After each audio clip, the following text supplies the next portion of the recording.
بسم الله الرحمن الرحيم لا حول ولا قوة إلا بالله العلي العظيم الحمد لله رب العالمين وصلى الله على سيدنا ونبينا أبي القاسم المصطفى محمد اللهم صل على محمد وآل وآله الطيبين الطاهرين لا سيما بقية الله في الأرضين أجل الله تعالى فرجه الشريف اللهم أخرجني من ظلمات الوهم وأكرمني بنور الفهم اللهم افتح علينا أبواب رحمتك وانشر علينا خزائن علومك برحمتك يا أرحم الراحمين. Alhamdulillah, we have tawfiq to continue our study of 40 hadith. We reached hadith number 40.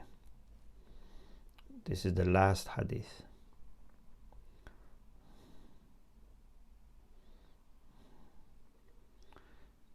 Here also there is a title in Arabic which says Al-Hadith al-Muwaffi lil-Arba'in.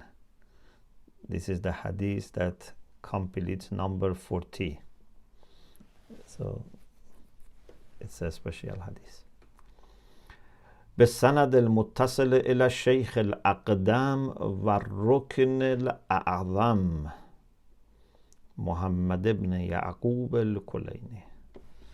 No matter how many times Imam Khomeini mentions Sheikh Kulayni, he always gives great respect to the Sheikh, and also, for example, others, for example, today maybe I mentioned something from Mullah Sadra. You see how he quotes Mullah Sadra, how much he respects his own teacher Ayatollah Shahabadi, to the extent that he says, may I be his ransom.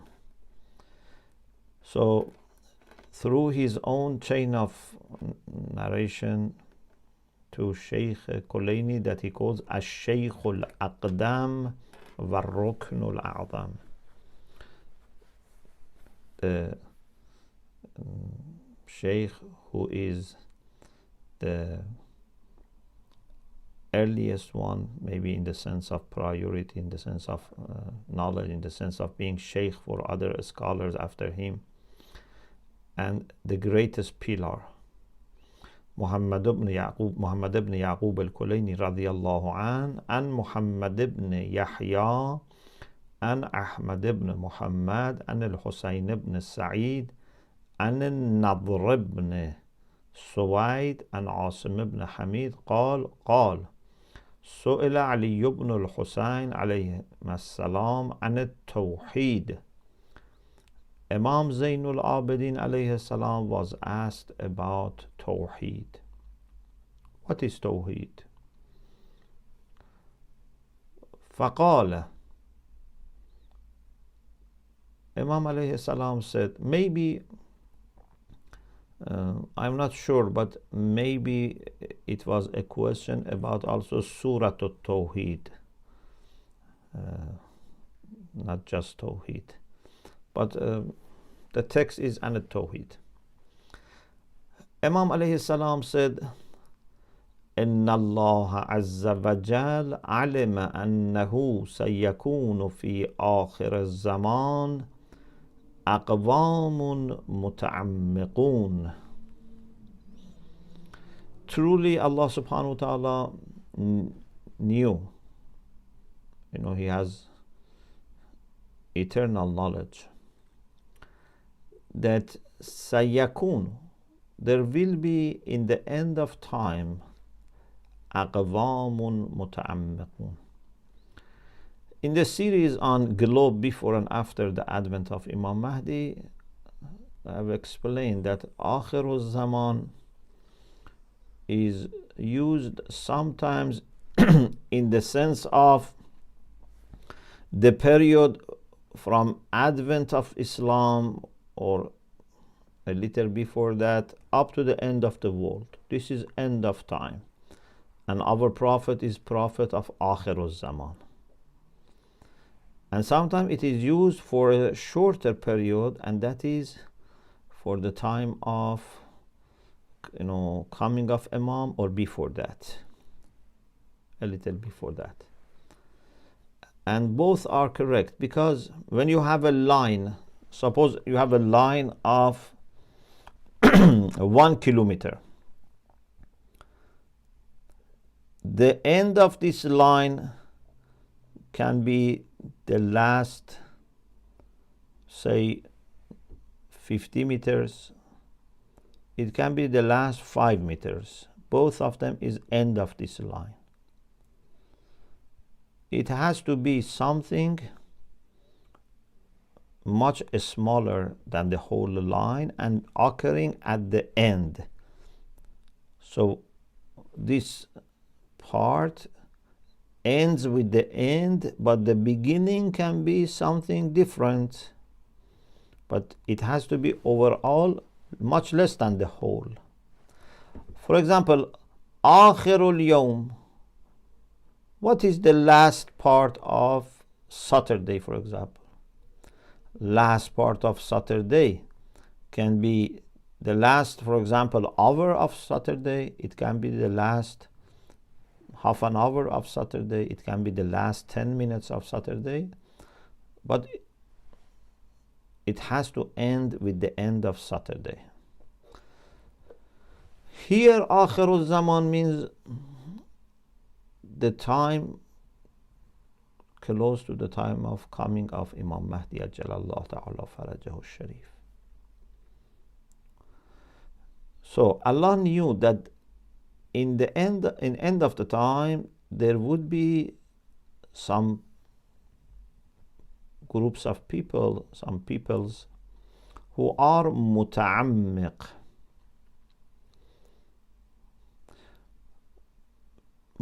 people who are deep in their thinking. Umq and amq, Imam Khomeini says with both fat and lam, means the bottom of the well. If there is a well, for example, for water, end of it, the bottom of it is called umq or amq. Or if there is a hole, for example.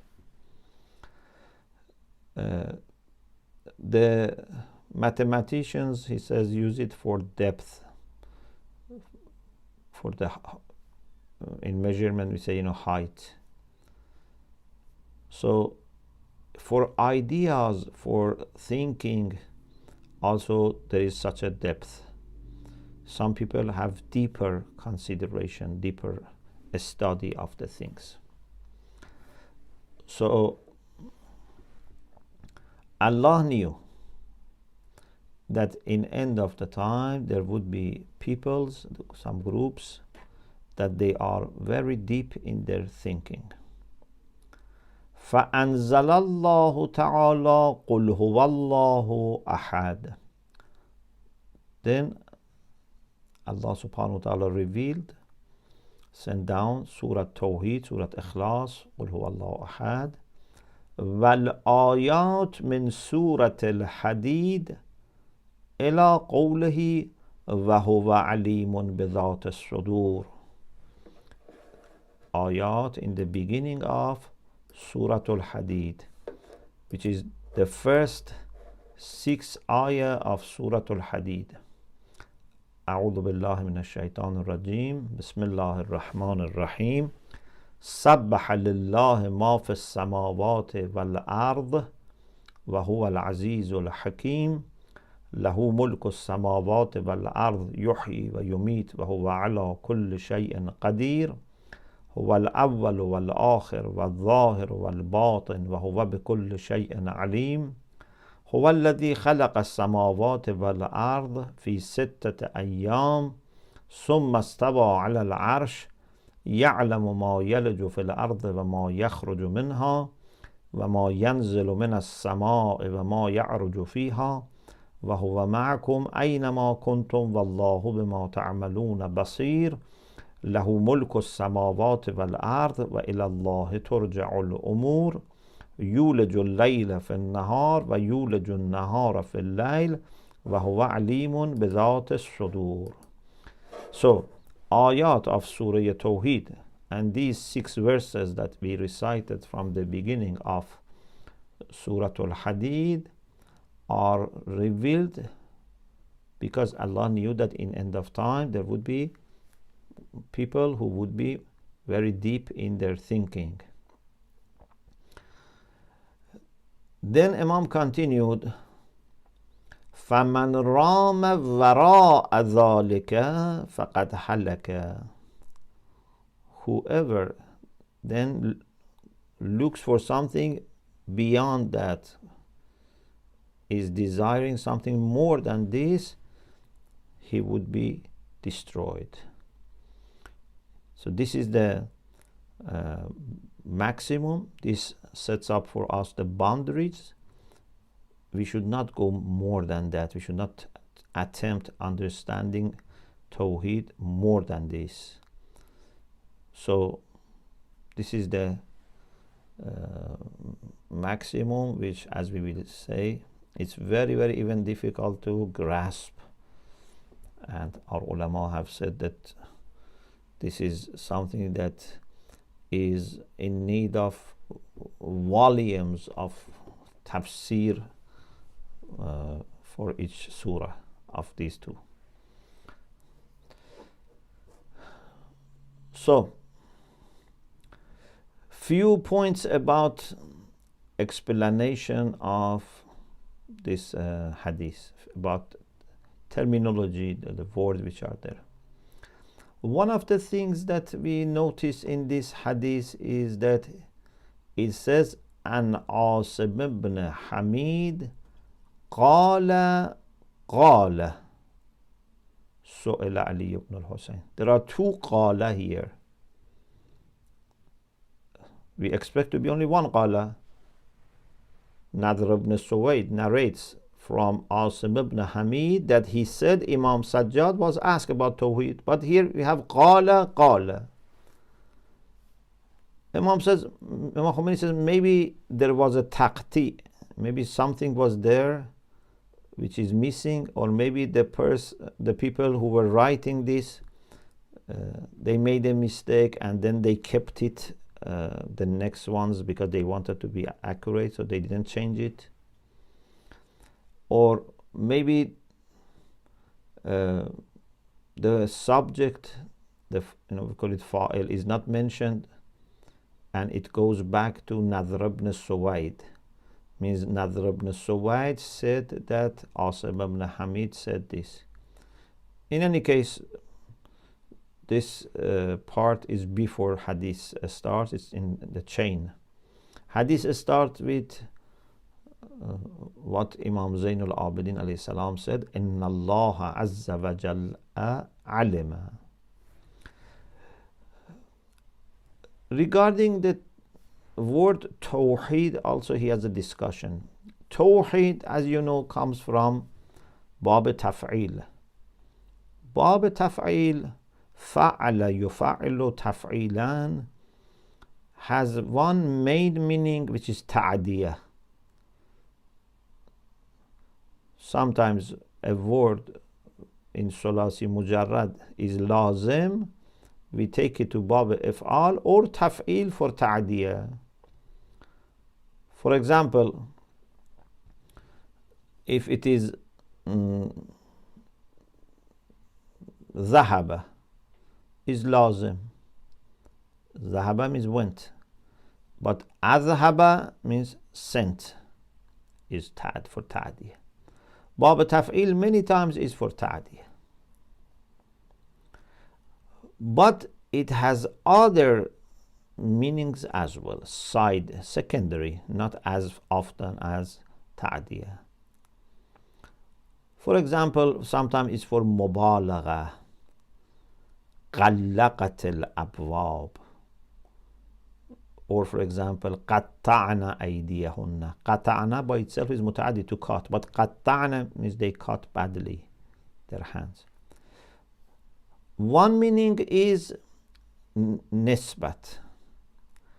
Like what? Like takfir, tafsiq, tawthiq, ta'adil. In the sense that when you find someone to be kafir, it is called kaffarahu. means he attributed kufr to that person, which is like excommunication. Tafsiq means he said that person is fasiq. So this is one meaning of Bab Taf'il. Tawheed means to find something to be one. So when we use it for Allah subhanahu wa ta'ala, it means that we find him to be one. We acknowledge that he is one.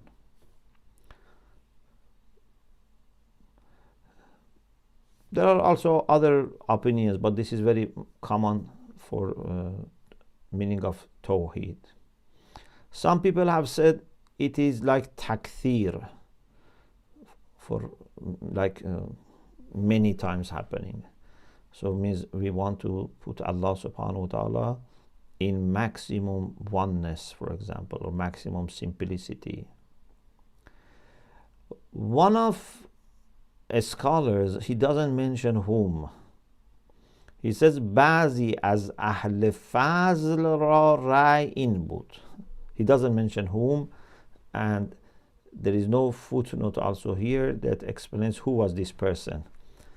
Maybe this was orally said to him, I don't know. He says one scholar who had fazl, who had good knowledge, he had the idea that Bab Taf'il cannot be used for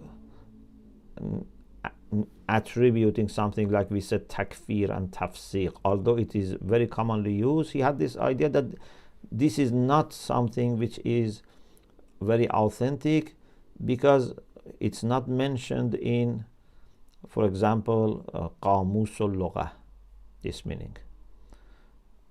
But Imam Khomeini says it is true that it is not mentioned in Qamusul Lughah, but it is very much mentioned in books on Arabic grammar, that Bab Taf'il has such meaning and such examples are given. So if one book has not mentioned, it doesn't mean that it's not there.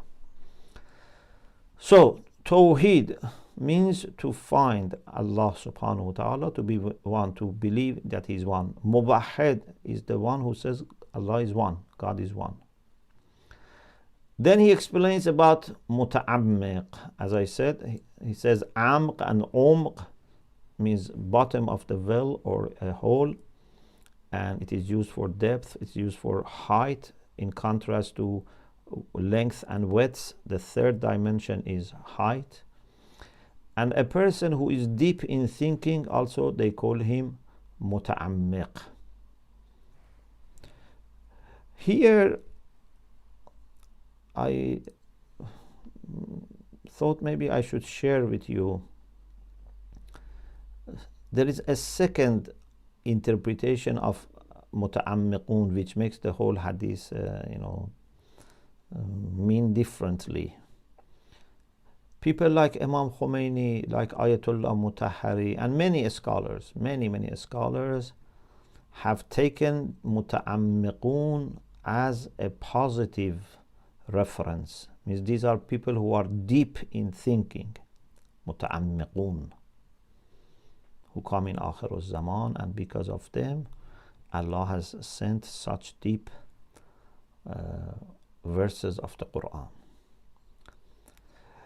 There is another opinion that they were aware, because Allama Majlisi also has mentioned three opinions. One of them is this as possibilities. The other opinion is that muta'ammiqun are not praised here.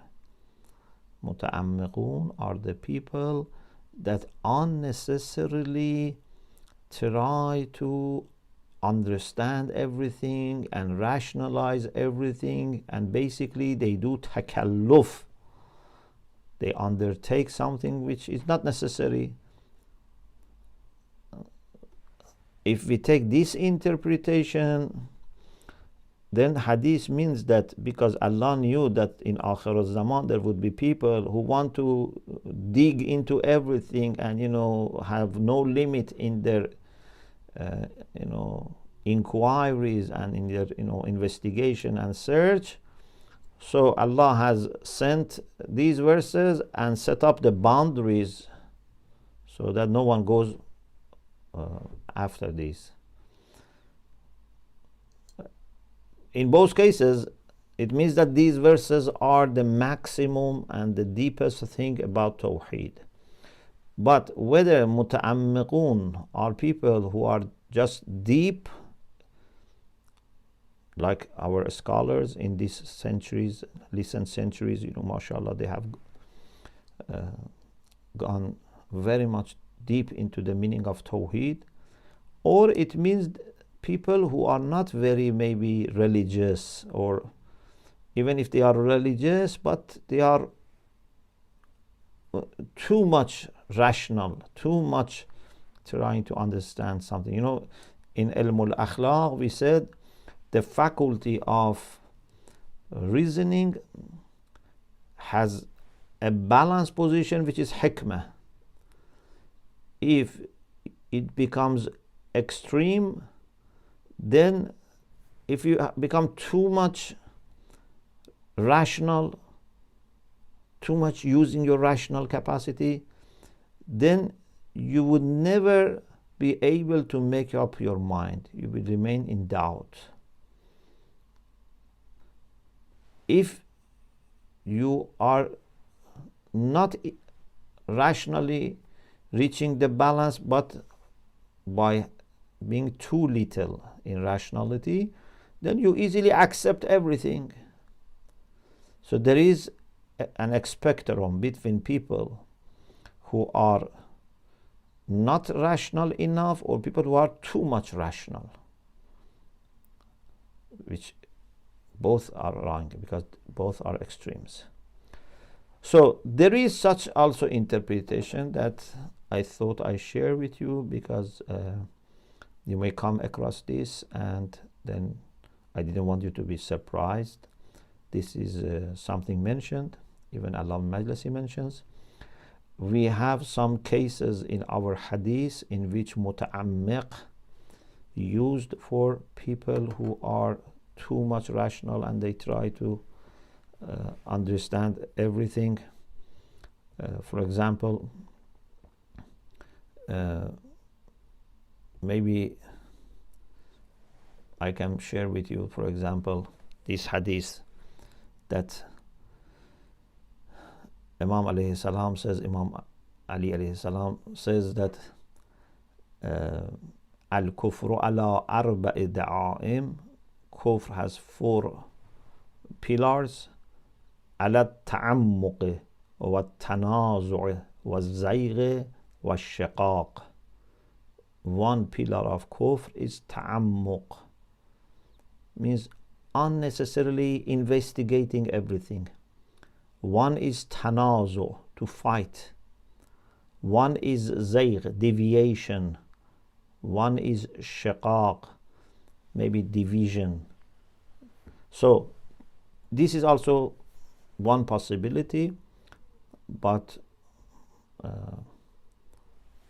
many scholars have taken it in a positive way, muta'ammiq, in the sense of having deep thinking.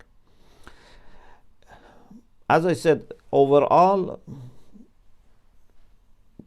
we understand that the hadith wants to say, no matter which opinions we take, that these verses of Surah TAWHEED and Surah Al-Hadid are very, very deep and very comprehensive, and they are the maximum that we can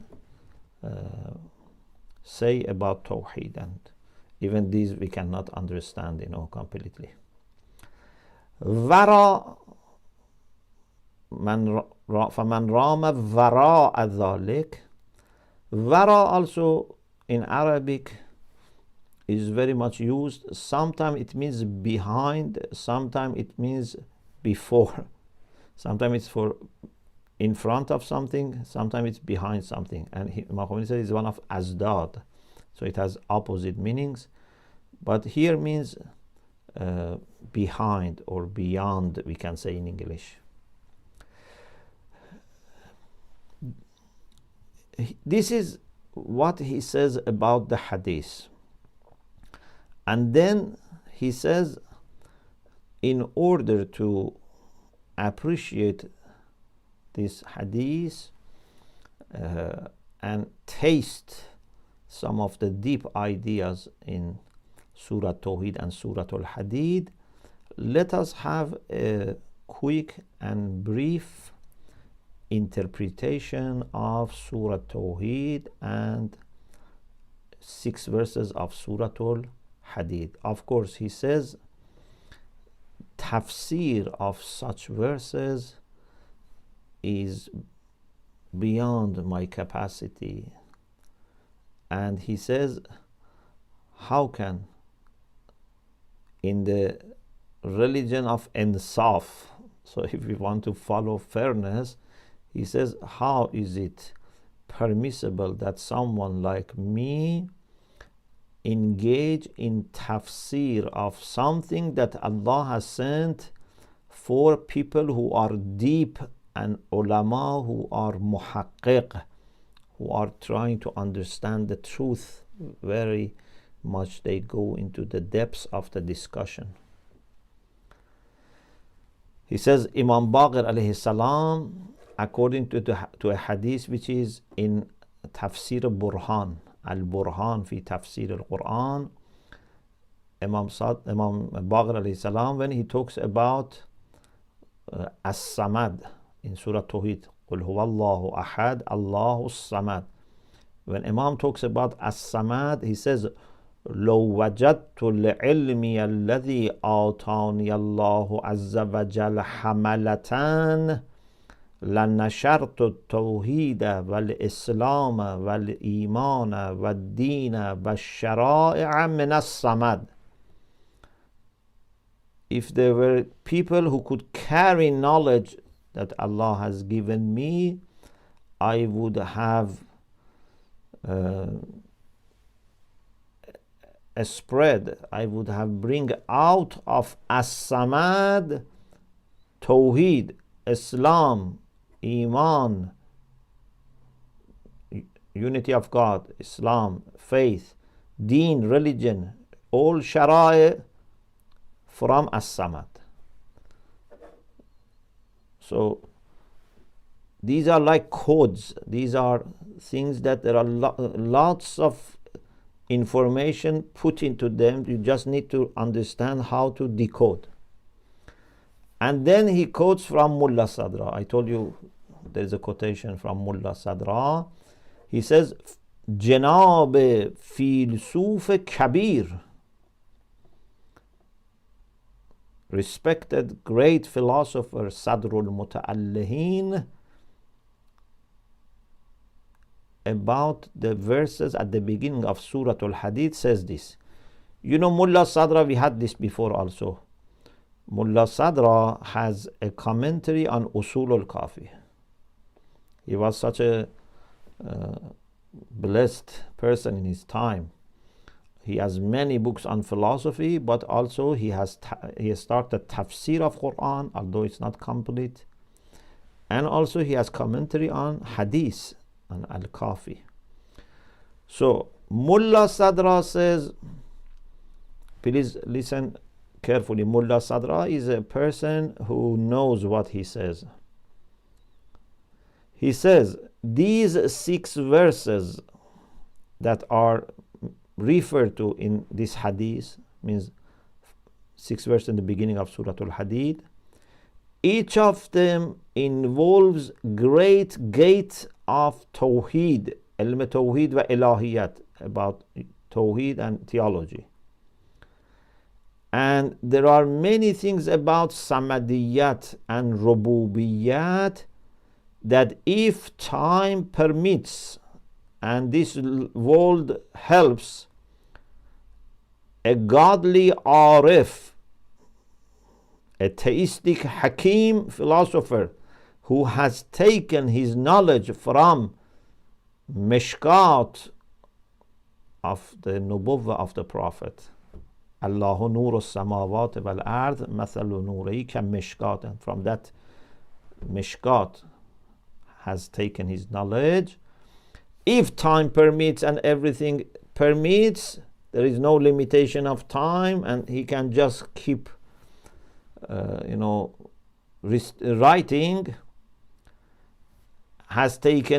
someone who has taken his knowledge from Mishkat of the Prophet and has taken his hikmah from Ahlul Bayt alayhimus salam, for each of these verses should write one thick volume of commentary. بلکه مجلدات کثیره، not only one volume, several volumes on each of these verses.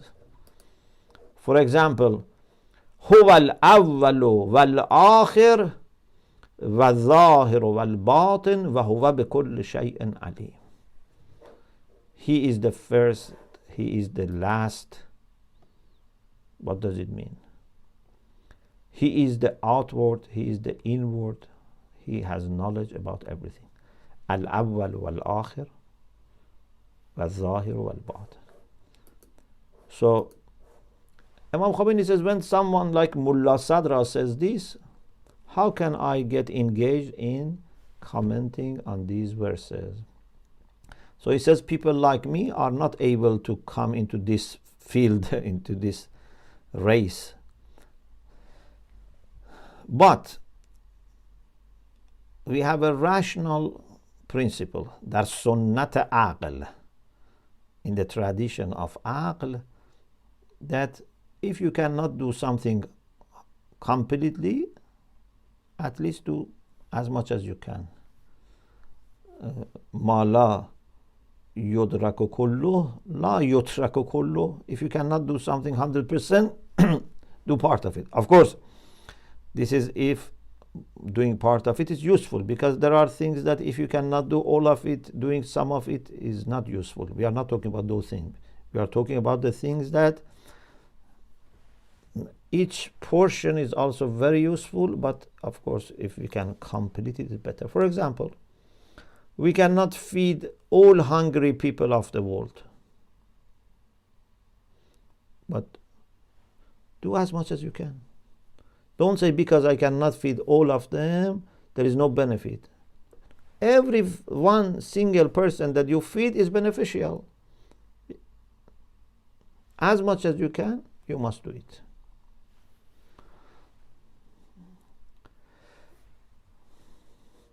So he says, because of this, we try to do as much as we can, and we want to share some of the things that we have learned from our great teachers and from the books of Arbab Ma'rifat, the scholars who had Irfani, Hikmi knowledge, and who have benefited from the mishkat of the lights of Prophet and Ahlul Bayt. And after that, he starts first discussing very briefly about Surah TAWHEED, and then beginning of Surah Al-Hadith. But this part is very, very difficult, very deep, with lots of points, Irfani technical points. So maybe inshallah in the next week we try to give a summary of what Imam Khomeini said about these verses to finish the book, inshallah. It's not that much left in size, but it's very deep. So I hope maybe with one session, inshallah, we can complete. We will try, we will see. Alhamdulillah Rabbil Alameen.